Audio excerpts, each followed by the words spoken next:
Bai, azkenen sensazioak onak dira, eta horrekin gelditzen naiz, eta, bueno, taldeakin egon naiz aurreneko postan, eta baina bigarren eta hirugarren postan oso ondo sentitu naiz, eskin gainen, teknikoki bai oso ondo, eta materialekin de bai perfecto, osea, horrekin gelditzen naiz hurrengo karrerari begira.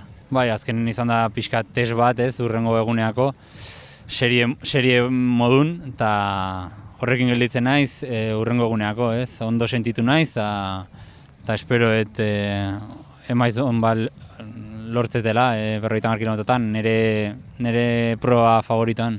Bueno, nahi dena talden sartu, talde erdin, alba da, eta taldea ez galdu, hasieratik, bestela 50 kilometroak oso gorrak izango dira bakarrik joaten naiz.